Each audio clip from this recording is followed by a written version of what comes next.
Thank you, Michael, for coming on and joining me on the podcast today. It's a pleasure to have you on. You are the co-founder and general partner of 1517 Fund. Recently wrote a book called Paper Belt on Fire. Really enjoyed the book and have long admired your fund and your work before that with Danielle, a previous podcast guest here on the Teal Fellowship and just all the stuff you guys have been working on for the last decade plus. So it's great to have you on and looking forward to the conversation. I think the best place to start would be just to tell your story. For those who don't know you, don't know 1517 Fund, maybe don't even know Teal Fellowship somehow. And just as early as you're willing to start and, some of the decisions you made along the way and how you got to where you are today. Sure thing. Thanks for the kind words. It's great to be on. And yeah, you've had a lot of great guests, so happy to join the group. So thanks for having me on. My background is, I guess, going back 15, 18 years now, I thought I'd become a professor of philosophy. I was working through my way through grad school, and I really deep down wanted to be a writer. When I was 18 or 19, there were writers I admired, the poet T.S. Eliot. If you look on the back of his books, the little biography section, it often said that he had a PhD in philosophy from Harvard. And then another writer I admired was Tom Wolfe, the journalist, novelist. I love his journalism, and I always saw that he had a PhD in American Studies from Yale. So there was something in my head at 19, some imitative part of me that thought, oh, okay, well, maybe if I go to graduate school, that'll give me the time to learn a lot and write maybe like my heroes. But in the event, it didn't work out that way. I did love the subject. I studied the classics as well, ancient Greek and Latin, switched over to philosophy. And then, some 5 years in, I was actually reading a book of Tom Wolfe's. It's a collection of his from the early 70s called The New Journalism. And he had collected these pieces from various writers where he saw that writers were starting to use the techniques of the novel and short stories to tell true stories. So what that means is, character, conflict, scene by scene construction, these kinds of things, rather than like typical journalism that uses, the lead, which is like the who, what, why, and when of that you read in the newspapers.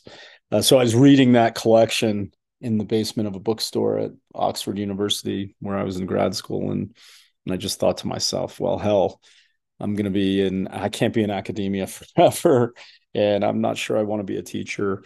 So I dropped out, and I got my first job as a writer for MIT's Technology Review in Cambridge, Massachusetts. That's affiliated with, the University MIT.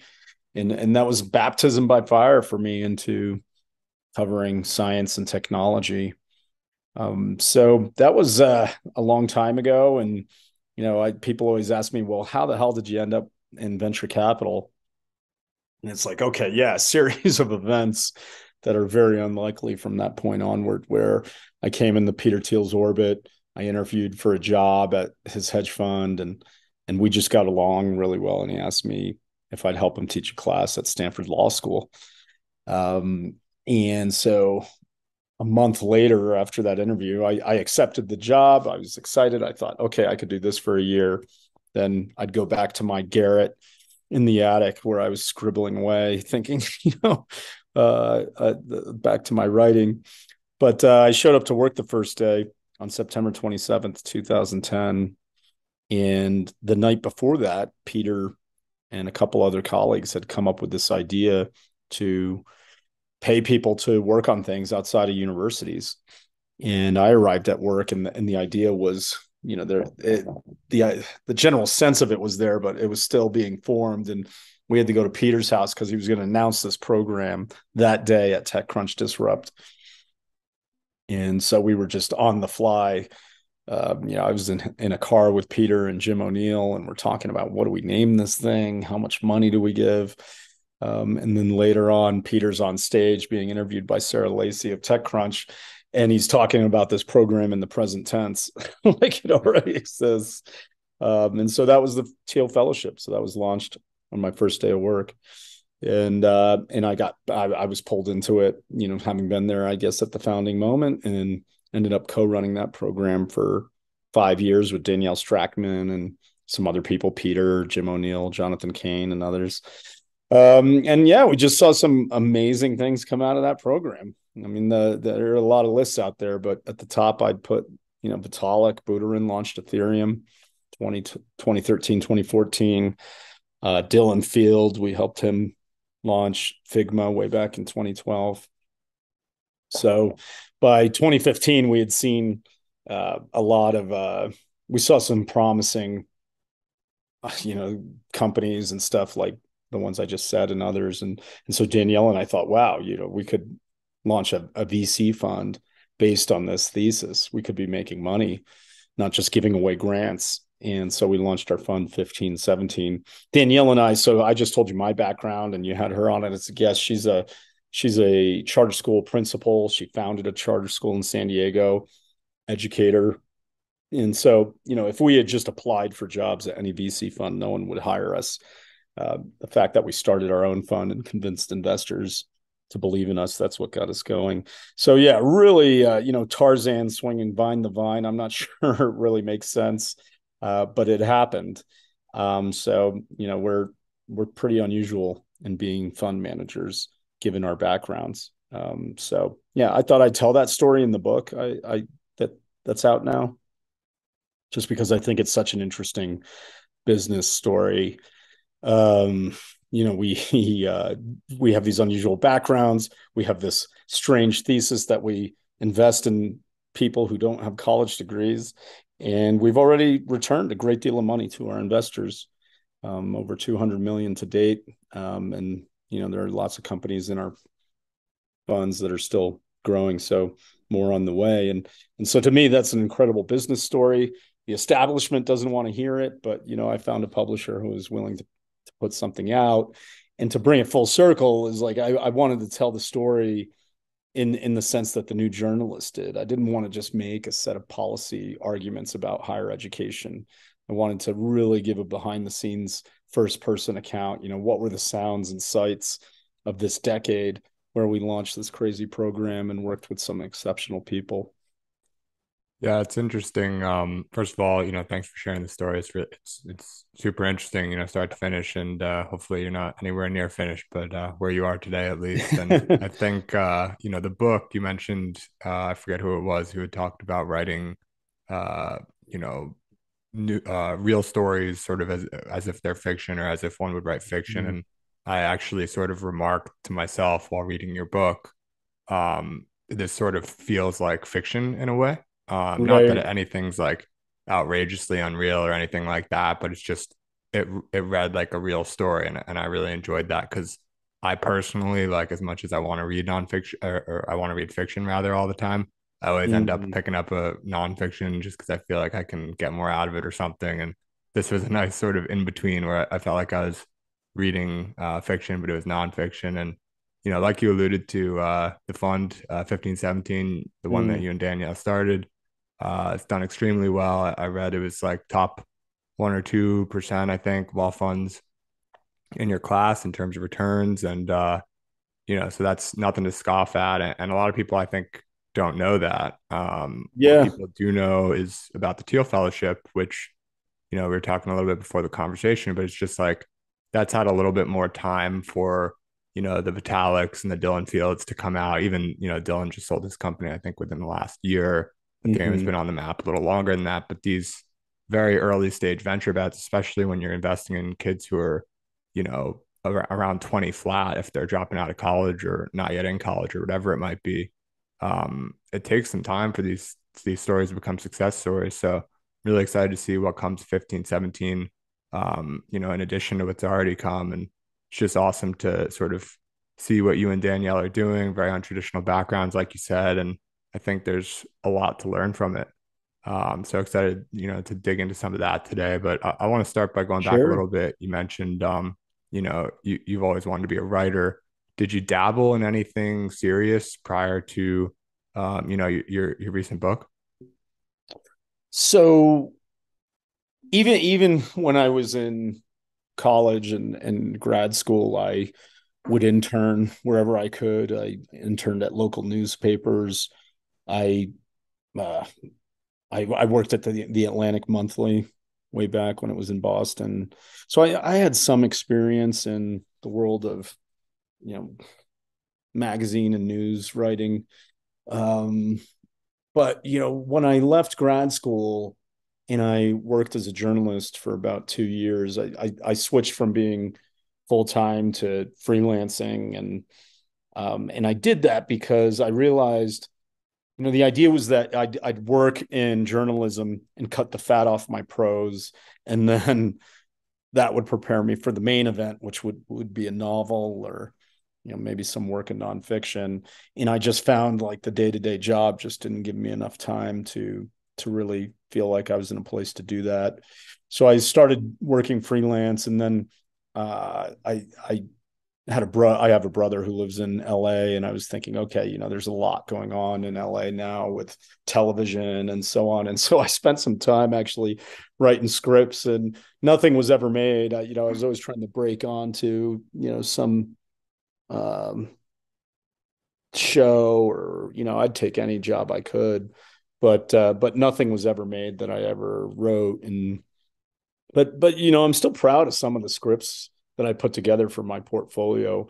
One of them was a show idea I had, as part of your, to convince people that you're creative. You got to have, maybe you write a version of Law and Order to show that you can meet the specs of an already existing show. But you also have to show that you can create your own stuff. And so I came up with this idea. There was these news stories I came across at the time about a baseball agent who was arrested for human trafficking. Thought that was interesting. And when you looked into it, it turned out he was a Cuban American, and Cuba is a hothouse of baseball talent. And starting in the 1990s, it became very worthwhile for these players to leave that poor communist country where they made $5 a day, and make it to America, where they had a chance to make millions in the big leagues. And so I read about this sports agent who was someone who would facilitate that defection. But interestingly enough, it's like such a strange underworld that the FBI arrested him for human trafficking, which wasn't trafficking in the typical sense. It was more just he was smuggling baseball players from Cuba. So I thought that That's was fascinating background. And just as in The Soprano, that in that prestige television era, I started to notice in this in the genre that you take The Sopranos, Mad Men, Breaking Bad. In each of those examples, you have a family drama overlapping with some second life that is in the underworld, or in, just separate from the family and often in conflict with it. So with The Sopranos, obviously, Tony Soprano's part of the mob. And Mad Men, there's the life in the suburbs versus the glamorous city and all the affairs Don Draper has. Breaking Bad, straightforward, same thing. Family life, guy trying to save his family and thinking he's going to die, and so he's brought into the world of meth dealing. So I thought the show I wrote was in that vein, as like, okay, the main character is this Cuban baseball agent who smuggles in baseball players to play in the major leagues, which is illegal. But I thought it would be interesting to get into the fabric and richness of life in Cuban in Miami. The research I did on that was so interesting. So yeah, I wrote a pilot script for the show, and it was the thing that took me furthest. I got some meetings with production companies and so on, and that was kind of fun to be exposed to like Hollywood attitudes. I just remember this one guy from Legendary Films. He like wouldn't take his sunglasses off in the meeting. And he was telling me, he's like, you can't have a male protagonist. Only women watch TV, and no one gives a shit about baseball. And I was like, what the hell? So I'm proud of that work. I don't know, I don't think it'll ever be made, but it was an interesting project. And what's weird to me is thematically it fits what I do now, which is instead of smuggling baseball players, I'm freeing people from dead institutions. So whether it's Cuba and baseball players, or talented people in some stale college, maybe they're all being freed from something. Yeah, that's a really interesting analogy, and maybe you can find some, college dropout filmmaker to go and or showmaker to Yeah. go and pick this up. It sounds, yeah, I mean, you rattled off like three of my favorite shows of all time, and Sopranos, Mad Men, and Breaking Bad. So if this is in that category, I'm sure it's gonna be right up my alley. So you just need to find the right, Okay. the Yeah. right person to seed invest to go make it. But Right. I'll try to maybe slightly force a little bit of a second analogy to the one you just made between this and what you're doing today. But you sort of like analyze the top few most successful shows of the time, and we're able to like take that template and write up this pilot. Mm. If you had to sort of take a template out of what you've seen from, Vitalik and Dylan Field and Laura Deming and some of the others from the Teal Fellowship, as well as some of the folks you've Mm. invested in from 15, 17. The show version was you've got like a family man and he's got this, separate life of sorts, or this, hustle like you were talking about. Right. Obviously, I don't think the founder version is going to match that quite, but if you had to sort of come up with a template and write a pilot, like who would be your pilot founder? How would you sort of think about writing that? I think, yeah, that's a great question. Um, on the founder side, I think people are either fighters or survivors. And there's a little bit of, and that, I mean, one trait that they all seem to have is a demonstrated record of executing on things outside of institutions, often in an unforgiving environment. People resisting what they're doing. It's like when we started the fellowship, we'd met a lot of people who were really great at operating within an institution, taking assignments, finishing them, taking tests, doing well. Um, and that's just a different type of person from the type who's able to go out in the wild and create something. So that's something we had to pick up on. I think, there's a whole genre of literature called the Bildungsroman, which is like a fancy phrase for the coming of age story.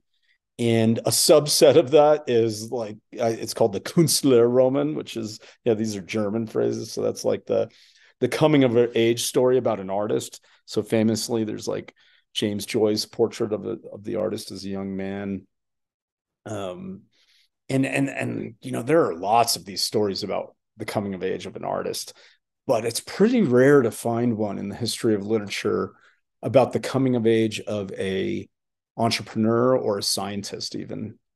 And there's Aerosmith by Sinclair Lewis, but it's pretty rare to find like a great novel in the past about the coming of age of a scientist. And so I wonder, there's this unexplored genre in storytelling where maybe what we need is the portrait of the innovator as a young man, something like that. Maybe it's like I've seen a couple movies in the last month that I like. One was I rewatched the movie Whiplash, fantastic movie, about a jazz drummer who comes up against this really brutal drill sergeant of a conductor in school. But the twist is like this. It's like pressure creates diamonds, and this twisted relationship brings out the greatness in the drummer. And then on the other hand, there's the movie by Steven Spielberg, The Fabelmans. So it's basically a biography about Spielberg. In that story, I mean, he's not a fighter like the drummer. He's more of just a survivor. And it's a great story because it's like all these things that he had to go through growing up. And I wonder with a lot of like when I think of the Teal Fellows and some of the younger people I've worked with, I wonder if there are similar circumstances. In I bet there's room for a lot of storytelling. So it's like you've had Danielle on the podcast, me. It's like the story that needs to be told eventually is like the memoir of Dylan Field, right? And so I'd love that, or some depiction of that down the road to emerge, more of that. When I think of movies like The Social Network, the innovator there, Zuckerberg, is actually not likable, even though he's entertaining on screen. And so I wonder what it would be like to see movies or to read novels where instead the story was more positive. Yeah, it's interesting because as just as we started this episode and as I've started pretty much every prior one, I do sort of start by asking not just, what's your story, but like I've put an emphasis on like what's your early story, like start as early as you're willing to. And Mm, some people like to pick up starting at college or whatever it might be, but a surprising number of people and surprising number of my guests who are founders, they'll start by, saying where they were born and like the first time they played with a computer when they were 5 years old, or what influences they had from their parents and stuff like this. And I don't, I have like some rationale for why I start every podcast with that question, yeah. but nothing like so sophisticated. It's just sort of felt like the right place to start. And I think what you just said about sort of the early story and just whether it's like being anti, you know, like against sort of authorities, or, Mm, not refusing to necessarily like just follow all the rules in school and doing something outside of it, whatever it might be. Like there's these early trends that are just really interesting to hear about. And I think yeah. my hope is that, people listening who are relatively young and still have their whole lives ahead of them can sort of hear these stories and self-identify with certain characteristics and start to Mm, believe that, maybe they can do some pretty interesting things themselves. Because I think a big problem is like sort of people will go roughly as far as they believe that they can go. And so if you mhm. can sort of give them that encouragement and that belief, I think it actually might move the needle a bit for some people. So anyways, it's interesting to hear Yeah, you say that. I think that's certainly right. Um, because right now, I think we live in a society that doesn't really value the inventor, the scientist, the entrepreneur. I think these, maybe the scientist has the highest status, but in our mind, most like culturally, I think the scientist now is someone like Fauci, right? Yeah. Or maybe like the head of a department at a university. But it's pretty rare nowadays. I believe in greatness, and that doesn't mean I don't believe in movements or community or even institutions like universities. But I think there is a place to honor the greatness of individuals, and in the same way that we can say like Michael Jordan was the greatest of all time, we can also say there would be no Jordan if there weren't the Bulls or the NBA and the fans. So I think the same is true of entrepreneurs, where it could be the case that, okay, yeah, maybe someone else would have invented this thing a year or two later, but I still think individuals are, some are just really talented, and it's can be inspiring to just see how great they are, even if there is that background assumption that, okay, yeah, the wider picture matters as well. It seems to be political mainly, that the individual is denigrated, and especially when it comes to science and tech progress. I think there are a lot of people on the left who want to diminish the contribution of individuals. It's not so overt. It's more like these theories about simultaneous independent invention and all that kind of stuff. But I still think these stories are important to tell, because it motivates others to want to be a part of it. What kind of taking a sideways turn here. One question I've been thinking about, because I came across a book on the subject, is in sports, is America is just terrible at soccer, and or maybe we've gotten a little bit better, but the big question is like, why is it the case that the US men's soccer team will never win the World Cup? And I think the answer to that question, there are interesting parallels with the idea of like, why don't great inventors and scientists come from anywhere. Why? Right now the US is still probably the most dynamic nation in the world. um People are capable of doing things here that they can't elsewhere, but it's also partly this like cultural mulch we're talking about. And in the soccer example, one of the arguments is that in countries like Brazil, and elsewhere, young kids are playing soccer on the street with a rock in an alley, and they do it from the time they're 5 because there's just this whole institution of soccer. It's glamorous, it attracts attention, it's charismatic, pulls people in, people dream about having careers in it. And likewise, I think, and we don't have that in the US. To the extent that we have soccer, it's like this, okay, you're going to join this organized team that has adult supervision. Here are these drills and techniques that'll help you get better and so on. But all of that is just too structured and too top down. And so US men's players, they just tend not to have the creativity of someone who came up through the Brazilian system or the French system and so on. And so I think the same is true of creativity in some of these other fields, that we need to pay attention to the cultural bottom up, like what's happening down there, so that people aren't being, you can't drill these techniques into people to be creative. That's not how it works. So as a society, I think storytelling is part of that. Do you think that you can be intentional or sort of manufacture that? It's like sort of a what do you call a oxymoron or whatever, but Yeah. do you think you can like sort of manufacture the organic culture in a sense where like you take a place and you give it, the analogous version of sort of Brazil's cultural, relations with Yeah. soccer and something like that? Or is it something that truly sort of can only come up by accident in a way? Yeah, that's like a $10 trillion question, because there are all these nations and cities and so on that want to become the next Silicon Valley, but all their efforts have failed. Um, I think you certainly need the right policies. You're just not going to have an innovative society in a strongly socialist country or in a authoritarian country. I take a look at China now, and the shift that they've made in the last few years. President Xi deciding that a lot of their tech entrepreneurs were accumulating too much power and influence, and so he set to put them in their place. That has to have a chilling effect on that cultural activity of entrepreneurs in their country. So you need the right policies, and that could just be the rule of law, stable monetary policy, pretty boring stuff. But when it comes to, it's like, think about differences in places.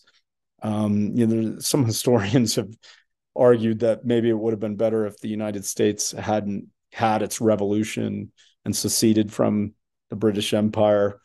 Um, but it's interesting if you, and their arguments are like, oh well, slavery was ended sooner in the British Empire, and that's a good thing. And okay, we can agree on that. But one thing that stands out is if you do these nation by nation comparisons, the United States versus other empire, uh, other nations or territories in the empire, Australia, Canada, New Zealand, even the UK itself, and all of those places are not as creative as the United States. So maybe there is something about the rebellious nature of the American people, that lends itself to that kind of like street soccer style bottom up mentality.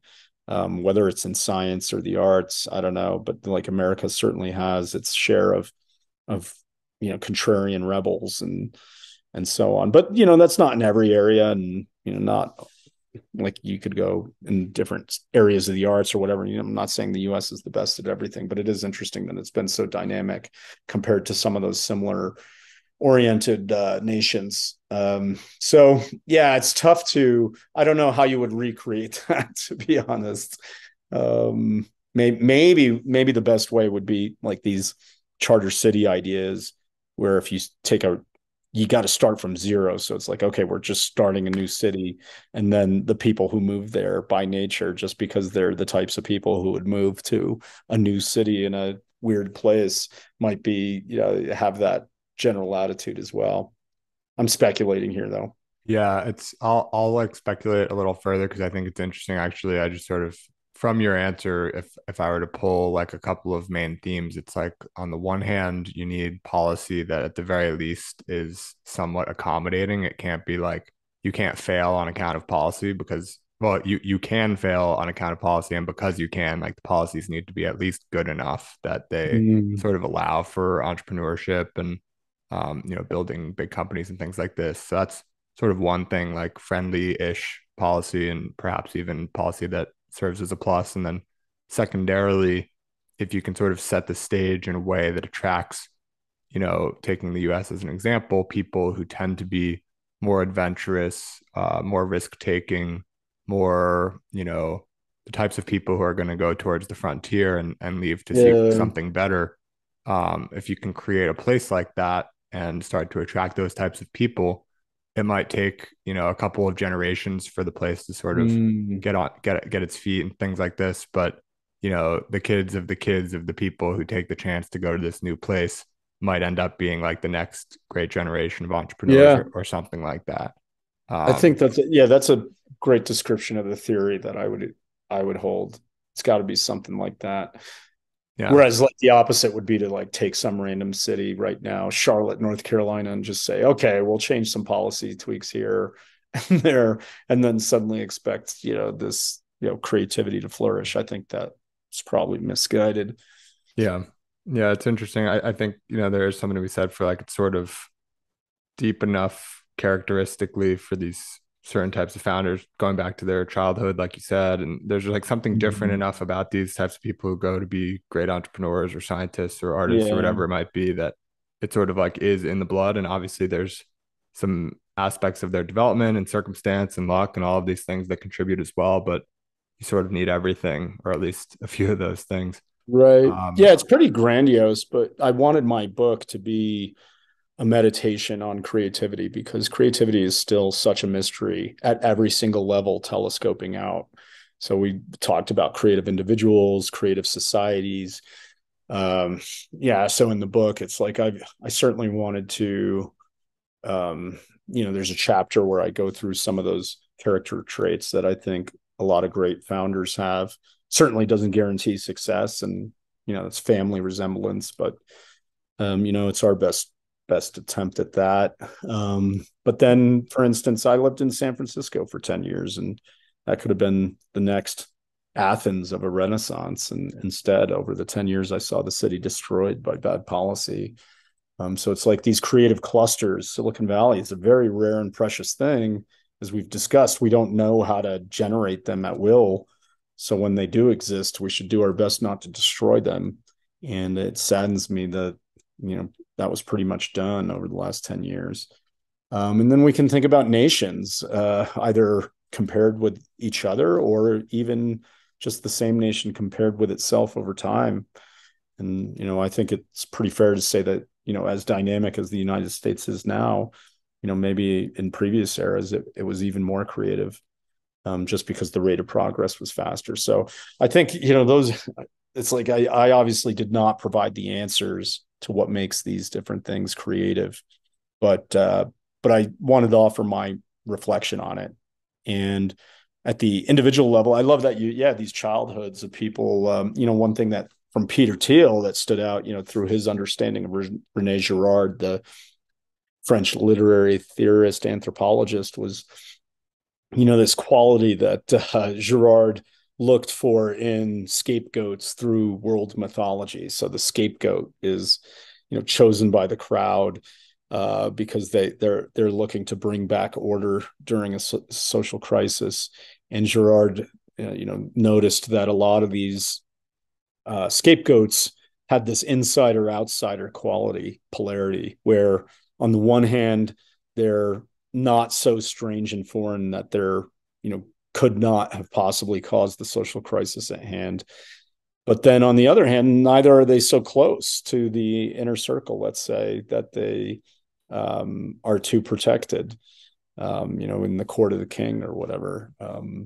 So, Peter saw that insider outsider tension. I like to say, in the words of David Byrne of the Talking Heads, strange but not a stranger.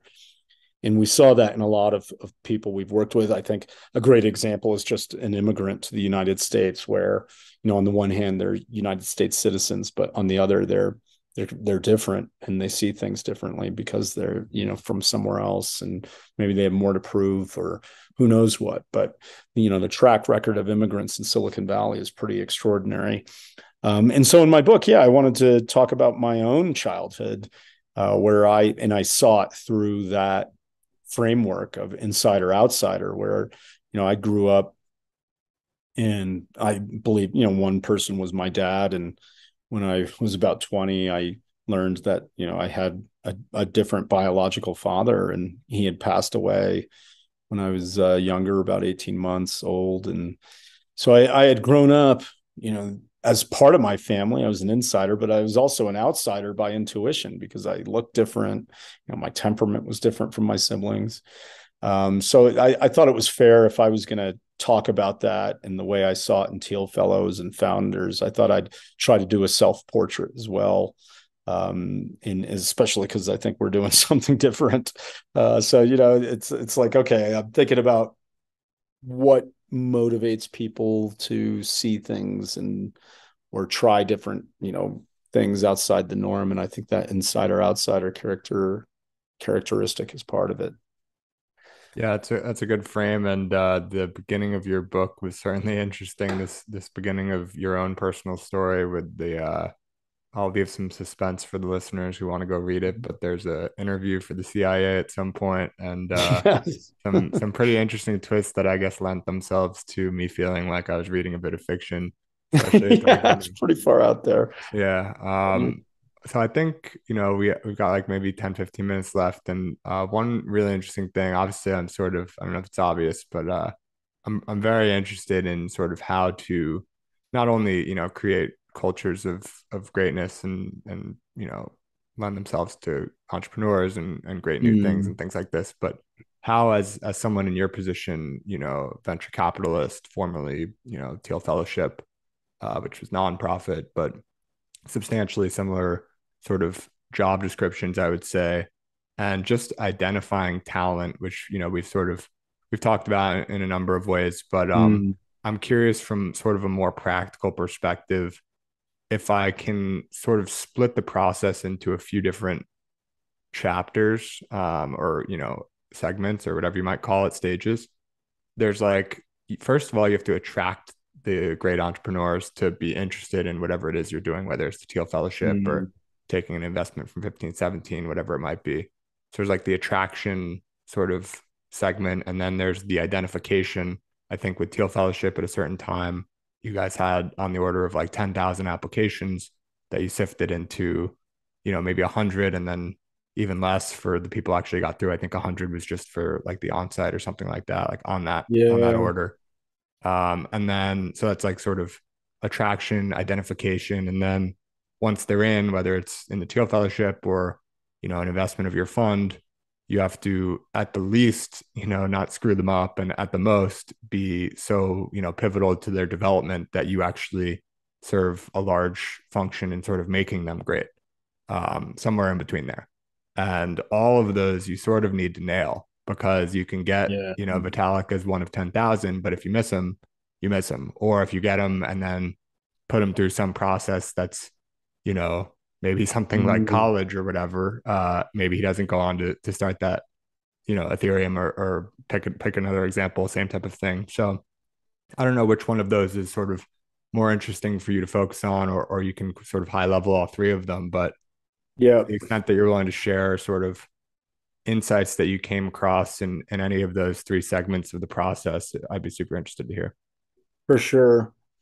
I think attraction, identification, and then development. Um, what I think we know the most about are the first two. Attraction is pretty straightforward. When we started the fellowship, we had Peter Thiel's brand, his name and fame. to draw people in. Still not many in 2010. I think our first class we had 438 applications, somewhere around there. But nevertheless, it was like the bat signal in the sky that people saw, and so they could apply. If I just started a fellowship in 2010, not many people would be interested. So that's important. I think it'd be tough to start from scratch, just sort of throwing your shingle up. Although, maybe not. It's like if you have money to give out, maybe there's ways of attracting people.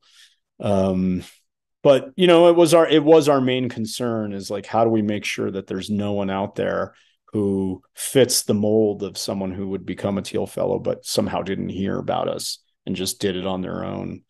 Um, there aren't many stories, I think, where that was the case. So it is a challenge, but it seems pretty straightforward because it's like marketing. And you just approach it with the same strategies that maybe you would use for any other company. Identification, that I think, okay, there's a lore and tradition in Silicon Valley with identification, and different investors have different rules of thumb, but I think they all, especially at the startup stage, they all have converged on three elements that matter. Number one is the team, and we focused on the characteristics and capabilities, and so on. The next two elements would be the size, the market opportunity, and the product. And depending on who the investor is, they'll put greater emphasis on one of those. With venture investing in general, it's always this concern with is this VC scalable? Meaning, is this an opportunity that has the potential to become a company worth billions of dollars? And the reason VCs care about that is their business model, because let's say they make 40 investments, maybe two are going to work out, and they have to count on those two to return the whole fund. And then the product, at the earliest stage, that's probably the least important, but it still matters somewhat. And it's like, if I think of Facebook, for example, when Zuckerberg pitched Peter Thiel, it was they had released it in Harvard, and it was the traction was quite strong there, the engagement. So it wasn't about huge number of users. It was just like, oh, this product is sticky and people love coming back to it. So those are like the main elements of trying to figure out the identification piece. And naturally, some people are going to be better than others, and maybe there are tools of the trade. People could try to share that knowledge with each other. But the last element you talked about, I think, is the least understood and probably the most difficult. I think we're still in the dark ages here. We don't really know that talent development. It goes back to the soccer example, where there are some back office type things that you can teach entrepreneurs, meaning like the accounting, what just the various sides of a business that can be somewhat rationalized, sales, so on. But like the mystery is like, well, how do you develop the talent to create new things and bring them to market? It's like that. No one knows how to teach that and develop it, really. I think there are ways of supporting it, but I think it's still a mystery. And as a fund, we're trying to learn more. I think that's how we can expand entrepreneurship. Is we have this 1K grant we give out, no strings attached. It's just like, hey, you want money to build a prototype? Go test it out. Try something. And I think at the lowest level, if we can teach people to just try things, don't do something because it's trying to impress a college admissions board. Instead, just try this thing out. Like, if we can find the little nudges and techniques like this 1K grant, maybe we can help develop talent that way. But I think the best teacher is the game. And so it's like, how can we get more people in the game when the stakes are lower, or where the results aren't as dire, and so on. I think that might be a way to help cultivate talent. But when it comes to like creativity in general, I've read a lot of the research psychology on that, and we don't even know how to measure it, let alone how to teach it. So talent development to me is like this, this vast ocean that still needs exploration. Yeah, well, you guys are definitely doing something right. And I don't know which stage it's necessarily at, but between the three of them, you guys have something pretty cool going. And like I said, I'm looking forward to, seeing how it all plays out in the next decade and just generally. I think that also that the 1K grant thing that you mentioned, I think is super Mm. cool. I think for sort of it goes back to what we talked about earlier with giving people you win a little grant, it sort of gives you that little extra dose of belief, and maybe that's like the little extra thing that you need to actually go and start something that you've been wanting to start for a long time and haven't sort of had the little tiny push that you need to go and go do it. And then I'm sure for you guys Mhm. it's awesome where you give them that little seed, and then I know there's at least an instance or two in the book of these founder stories where they took the 1,000 and then went and started and sure enough, went on to build a great company that you guys were early investors in a more meaningful way. Yeah. So it makes a lot of sense. I think just because we're coming up on time, I think a great place to end would be to explain the title of your book. So Paper Belt on Fire, not like an obvious title for sort of this collection of stories that you go into. So maybe you Yeah. can explain sort of like what that means. I mean, I thought it was a great title. It got me to buy the book, and then once I bought it, I loved it. But for other Yeah, people it who might seems not know, polarized actually. I've met some journalists or so on were like, I'm not sure about this title, but well, maybe that's because they're you from don't need to listen to them. Yeah, go ahead. the establishment. I I wanted to convey this. So a buddy of mine, Balaji Srinivasan, had came up with this idea of the paper belt. Roughly, it's just as the Rust Belt defines the Midwest, and its hollowed out industries and some of the social dysfunction that follows from that. Balaji and I were jamming on ideas in like 2013 or so, and we saw this idea of the paper belt as like the next region that was going to experience the gales of creative destruction, in positive and negative ways. And so the paper belt defined this area from Washington, D.C. to Boston, where in Washington, they print money, laws, regulations, passports, visas on paper. In Delaware, companies incorporate on paper. In New York, newspapers print on paper, New York Times, Wall Street Journal, media, Madison Avenue on paper, and then as the sort of pinnacle symbol of the height of American higher education, Harvard and MIT to print diplomas on paper in Boston. So that we characterized as the paper belt. On fire just means it's these institutions are not performing to their stated purpose. You could go one by one and catastrophes of one kind or another have occurred over the last, call it 30, 40 years, and especially picking up in the last decade. So one thing that stood out to me about the paper belt and is that it, in contrast to, let's say, the technology underlying Bitcoin. So with the paper belt institution, whenever you're relying on paper to communicate something, whether it's the US dollar or a Harvard diploma, you have an institution that has members that are supposed to first authenticate that this piece of paper is real and then validate that it signals something of value. So it's like the Federal Reserve prints dollars, it's supposed to indicate some value stored in it, and they're supposed to protect that value and authenticate it's real, the Treasury Department and so on. But diplomas the same thing. They print diplomas. It's meant to signal something about its bearer. And so one thing I noticed is that within these institutions, the people who are in them have become way less reliable. We don't know if the news is real anymore. The whole fake news. People print the news on paper, but it's not. These institutions are no longer trustworthy. And I think the same is true of the diploma as well. I don't think we can trust the institutions to authenticate the learning behind it, if any. So I thought that was kind of interesting. Whereas with Bitcoin, the whole thing was set up and as like, okay, well, how do you disintermediate that institution? And Satoshi Nakamoto invented a clever solution to that problem.